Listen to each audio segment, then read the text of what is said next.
I started off by looking at existing noir texts and films to firstly get some idea of what the film noir genre was about and to see what would appeal to the targeted audience of the noir genre.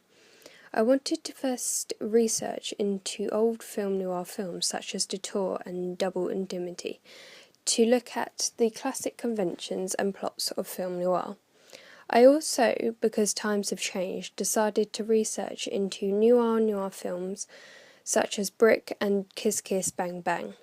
I did this as I thought it would be wise to make my film a neo-noir so that the audience can relate to the film of our time rather than a classic 1940s noir film. However, I still wanted to keep the conventions of a film noir in my film to show clearly what type of genre I was going for. So the plot. I first started with the plot. When analysing and looking into the classic film noirs, I found that the plots were all very similar, in the way that they had a normal innocent male character, who is put into a situation that they have no control over, and are caught up in a problem mainly down to a young attractive woman. A good example of this is in Double Indemnity. This links with my own film in the way that the main protagonist falls in love with a femme fatale who is really evil and is just using and manipulating him into what she wants. This is shown in my own film when the character Ebony Stone is deliberately telling a lie to the main protagonist James Wood, who has fallen in love with her.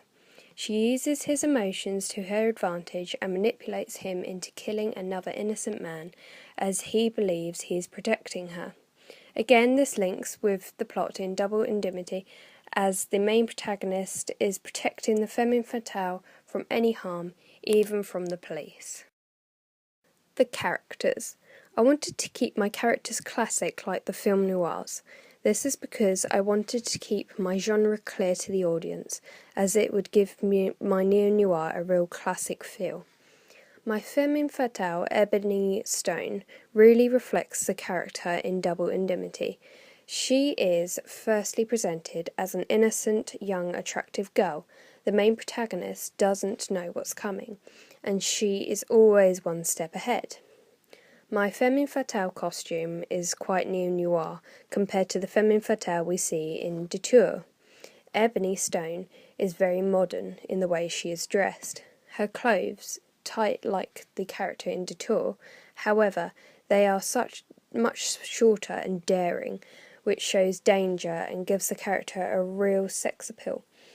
This is also shown in the neo-noir Kiss Kiss Bang Bang, which is what I was going for. Her makeup throughout the film changes.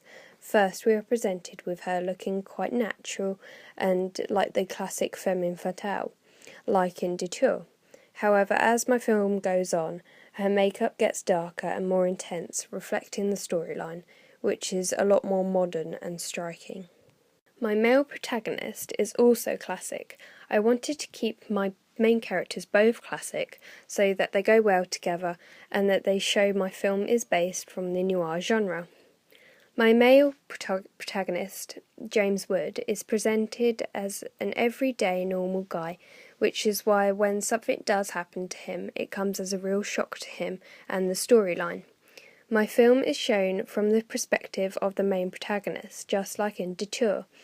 I have used voiceovers and flashbacks at the start of my film to tell the story. In Detour, we hear many voiceovers making us really connect with the film. James Wood is also presented in every scene in a suit and tie, again keeping with the classic film noir main protagonist look. The director character is actually based on the film Double Indemnity, when she talks about her husband and how he was accidentally killed. I wanted the director, who is the femme fatale's boss, to play a very similar role, but this being a neo-noir, I made the storyline a little more modern to show the neo-noir side to my film.